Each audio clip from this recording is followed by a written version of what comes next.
Martial Realm Sign-In. At Shanxi 5 sects, a term that refers to the 5 sects known as the representatives of the small and medium-sized sect associations located in the southern part of Shanxi. Until recently, both the Third Gate sect and the Demon Bow sect were counted among these 5. However, they were wiped out of existence after it was revealed that they had been in cahoots with a certain elder during the Battle of the 8 Sects. Afterward, the head of the Star Cloud Escort Agency reorganized and established what came to be known as the new Shanxi 5 sects. The reason why the Star Cloud Escort Agency, which was neither a martial arts sect nor a recognized Murim clan, could wield such influence in forming the Shanxi 5 sects was simple. They had bought off more than 20 small and medium-sized sects, from the sect masters to prominent figures and even their children. They filled them with alcohol, pleasure, and fortune day and night. Because the agency could generate immense profit through its numerous businesses, the benefits of becoming part of the Shanxi 5 sects far outweighed any moral or financial loss. That night, Wu Jin-tae, successor of the Star Cloud Escort Agency, and the other young heirs of the 5 sects had gathered together. The reason? A luncheon with the provincial lord of Shanxi scheduled for tomorrow. Wu Jin-tae muttered to himself while sipping cheap liquor. Even if he's from the imperial family, he's ultimately just a 10-year-old child. I heard he's quite cute too, though. How should I sweet-talk him into helping us? Hyuk Mu Jin said. It's because of the 10 dragons and phoenixes. What? You don't know the 10 dragons and phoenixes? They are the ones who will lead Murim in the future. Jin Tae-kyung replied dryly. Yeah, hush, will you? People are staring. Wu Jin-tae, noticing the commotion, glanced down and laughed loudly. Pooh ha ha ha! He slapped the wooden railing. These ignorant fools who know nothing about martial arts just said what? Talking nonsense about beating the 10 dragons and phoenixes? Jin Tae-kyung smirked wickedly. Get the heck down here immediately, you foolish blockheads. My neck hurts. Wu Jin-tae and the others climbed down. Hyuk Mu Jin wiped Jin Tae-kyung's face and said, Aigu, you've got saliva all over your face. Jin Tae-kyung winced. Ouch, my neck. Wu Jin-tae thought to himself. So obvious. These ignorant fools must have wanted to act tough after mentioning the strong. You should have picked your fight better. Do you even know who we are? Wu Jin-tae said aloud. Jin Tae-kyung interrupted. Are you the head? Wu Jin-tae frowned. What? Head? Jin Tae-kyung continued. I asked if you're the boss out of the 5. Wu Jin-tae looked at him with irritation, and Jin Tae-kyung returned an unimpressed stare.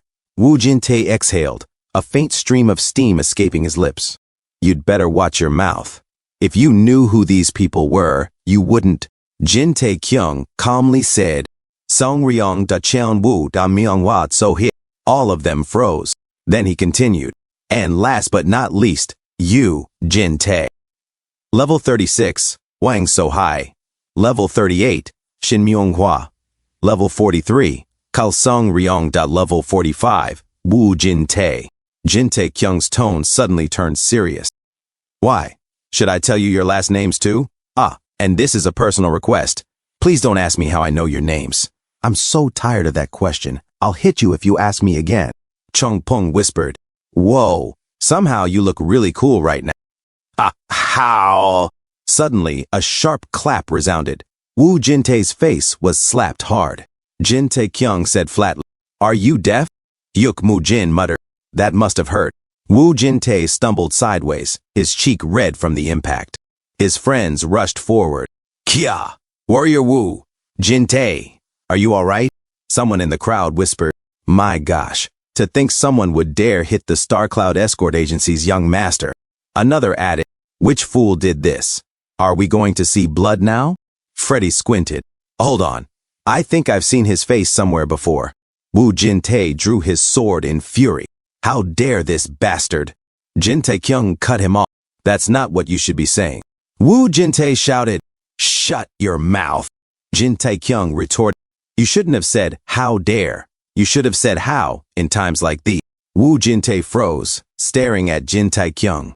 He thought, I'm sure, I've been consuming countless elixirs and learning first-rate martial arts since I was young. With the full support of our agency, I've always prided myself on being ahead of other rising stars in martial arts, but I couldn't even see it. Jin Tae-kyung said, "Do you understand now? Then what should you be doing in front of me?" Wu Jin-tae shouted, "Who are you? Which sect did you come from?" Jin Tae-kyung sneered, "Ah, seriously, this rascal." He continued, "I am Cheon Jin Ban of Dodam sect, you runt." Wu Jin-tae and his companions exchanged confused glances and murmured among themselves. "Dodam sect?" Wu Jin-tae turned to his friends. They whispered back, "I have never heard of it before." Wu Jin-tae thought to himself, "As far as I know, there is no sect by that name in Shanxi. If someone had reached that level at that age, they would be a disciple of a well-known sect." "Where is it from? Shanxi or Henan?" Hyuk Mu-jin asked. "Young master, what is Dodam sect? Are they even real?" Jin Tae-kyung answered with a wry smile. "What do you think? Lies can turn into truth if you make them sound plausible enough." Hyuk Mu-jin brightened. "Aha! Such enlightening words. I will keep that in my heart." Chong-pung echoed, amused. "Lies can turn into truth if you make them sound plausible enough." What a line. Wu Jin-tae fumed. "You wretch! Reveal your identity immediately." Jin Tae-kyung shrugged. "Why?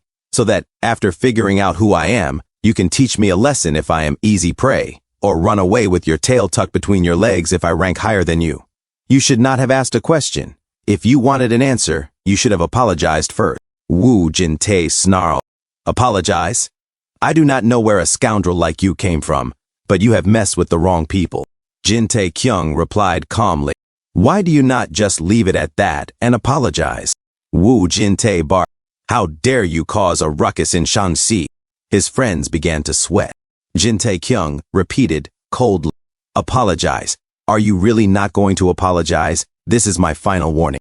Wu Jin-tae stammered, "We are Shangxi 5 sects succeed." Before he could finish, Jin Tae-kyung flashed forward and struck him with a single punch. Wu Jin-tae flew like a bolt of wood from a crossbow. The onlookers stared at Jin Tae-kyung in stunned silence. Wu Jin-tae coughed in pain. "Kurg, this son of a biscuit." His comrades leaped toward Jin Tae-kyung in a rush. Wu Jin-tae cried out, "Sir, save Mim, someone please." They drew their swords in earnest. Freddy shouted, "I remember now. That is the sleeping dragon of Shangxi, the sleeping dragon of Shangxi." A voice in the crowd whispered, "What? From the Jin family in Taiyuan?" Another added, "No wonder he subdued the young master of the Star Cloud escort agency so fast." Wu Jin-tae's friends, awed, sheathed their blades. Wu Jin-tae whimpered, "Save. Anyone. Save me." His companions' jaws dropped as they muttered among themselves. "Taiyuan's Jin family. We are ruined." Hyuk Mu-jin prodded one of them. They looked up, trembling. Hyuk Mu-jin grinned and loomed over them. Hyuk Mu-jin said, "Now, if you wish to keep your miserable lives, will you do exactly as I told you, sirs and ma'ams?" Wu Jin-tae's face was a battered pulp. Jin Tae-kyung frowned, puzzled, and said, "Huh? Why is this fellow not moving? How could he pass out from that? Hey, what a shame. I just finished warming up too. Well, I suppose there is no helping it. Next up is..." He turned and blinked in surprise. Wu Jin-tae's friends bowed their head. Chong-pung jumped into life. "Whoa, I have never seen anything like this." Jin Tae-kyung scowled. "What on earth is this? Why are you all doing that?" Wu Jin-tae glared at Chong-pung and spat. "Hyuk Mu-jin, you wretch. Did you make them do this?" Hyuk Mu-jin replied with a calm nod. "Yes, I ordered them to." Jin Tae-kyung hissed, "This scoundrel." The air grew colder. Jin Tae-kyung suddenly clapped a hand on Hyuk Mu-jin's shoulder and laughed. "You have grown up, huh?" Hyuk Mu-jin replied with quiet pride. "Didn't I do well?" They both laughed together. "Pooh ha ha ha ha." Jin Tae-kyung said, approvingly, "Great job." Hyuk Mu-jin asked, "Anyway, what shall we do with them?" Jin Tae-kyung considered, then said, "Well, since they have voluntarily delivered themselves to me, give me a sword scabbard." He walked towards Song Ryong and commanded, "Good, 10 strikes each and get it over with." A chorus of frightened gasps rose. "Heek." Jin Tae-kyung asked, "Now, who wishes to be hit first?" Silence fell like a shroud. Jin Tae-kyung said, "I will strike the one who is hit last with my fist as well." A voice stammered. I will go first. Another begged. Please strike me first. Jin Tae-kyung pointed and said, Okay, you, come here and lie down. He jabbed a finger. Hey, lift your hips a bit more. Do you want me to bruise your bones? A timid interruption came. Excuse me, I have never done something like this before, so... It was Chong Peng. He stepped forward with a grin and challenged, May I try hitting the next one? He swung an empty sword and chuckled. Hey. Jin Tae-kyung thought to himself, I have seen all kinds of oddballs in my life, but someone like him is a first. He shrugged and said aloud, Please, help yourself. Chong Peng beamed. Thank you so much, Savior. Jin Tae-kyung privately decided he must be a villain. Chong Peng began to strike. The victims cried out in pain. After several brutal moments, silence fell over the night. A few hours passed. Dawn painted the sky as a rooster crowed, Cock-a-doodle-doo! The sound of horses approached. A carriage rolled in, soldiers flanking it. A bystander muttered, Igo, what on earth is all this? An ugly man called to another, Mr. Yang, have you heard anything? Mr. Yang shook his head. I have no idea. The mayor descended from the carriage, and the crowd gasped. He lifted his chin high and proclaimed, Come forth and receive the royal command, Murim's rising stars. Moments later, he frowned and asked, How in the world did this happen? Song Ryong, Cheon Woo, Myunghwa, and So Hye trembled. Jin Tae-kyung wiped sweat from his brow and explained, They are still young martial artists, are they not? They must have overexerted themselves from training to become stronger. The mayor pressed, incredulous.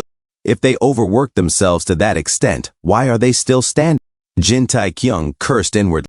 Had I known these fellows were invited to the luncheon, I would have gone easier on them. The four stood with reddened cheeks and sore behinds from Chong Peng's and Jin Tae-kyung's slaps. Jin Tae-kyung fixed them with a stern look and said loudly, He only asked whether that was the truth. Perhaps no one heard him properly. They stammered in terror. Oh, of course we heard. I was just thinking about the answer. That is right. I thought someone else would answer. Jin Tae-kyung snapped. What is there to think about? You can simply say the truth. The mayor looked around and asked, Was there not supposed to be one more person? Jin Tae-kyung replied, You must mean the Star Cloud Escort Agency's young master. The mayor nodded. That is right. I heard his name was Woo Jin-tae or something like that. Jin Tae-kyung forced a breath and said, Actually, last night, he got into an argument and was injured. He has not regained consciousness yet. The mayor's face tightened. An argument? You mean a fistfight? Jin Tae-kyung answered. It was much the same. As for his face, he is in no condition to present himself publicly. The mayor's jaw dropped. He seethed quietly.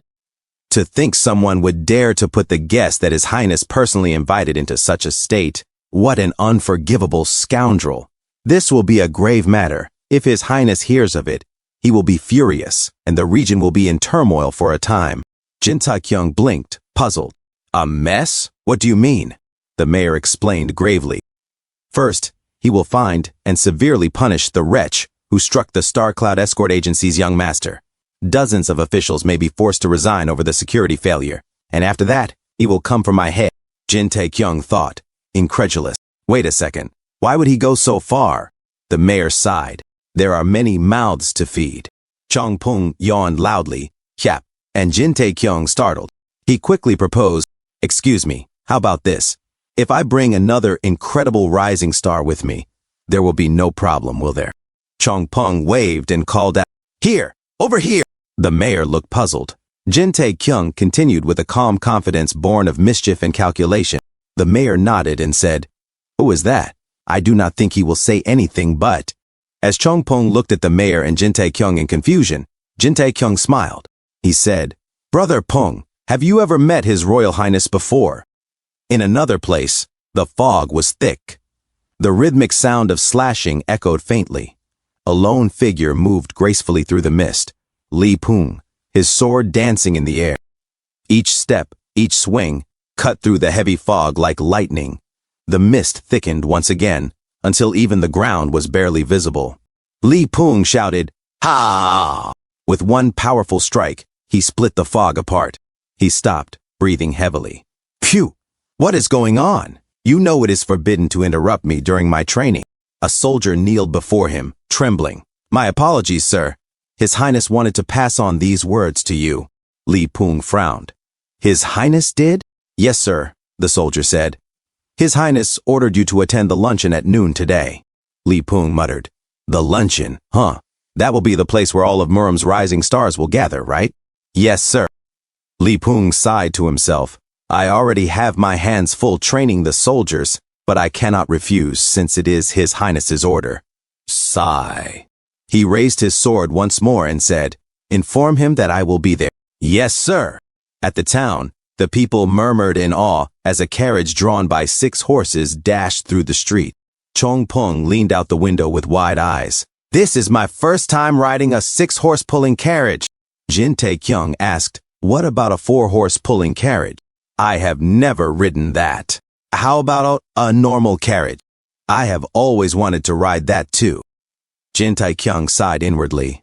I do not know if I should call him pure or stupid. Well, it is natural. He has lived in the mountains all his life. Earlier that morning, Jin Tae-kyung had asked him, Have you ever met His Royal Highness before? Chong Peng had replied, I have not. I want to see him. Please take me with you. Jin Tae-kyung thought to himself, At least he is easy to handle.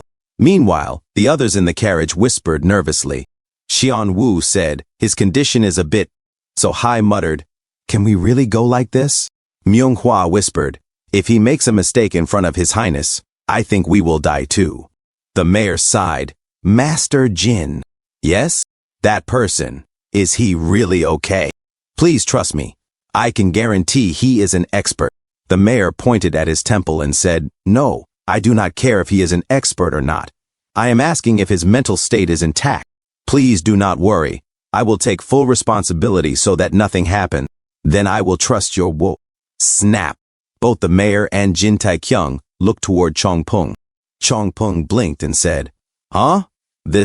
Why did it fall down? The mayor's face twitched. Young Master Jin, are you sure it will be okay? I think so, Jin Tae-kyung replied uncertainly. A few moments later, Li Peng strode up to the great doors of the provincial hall. The soldiers immediately straightened and saluted. We greet the associate commander. Go inform him that I am here, Li Peng ordered.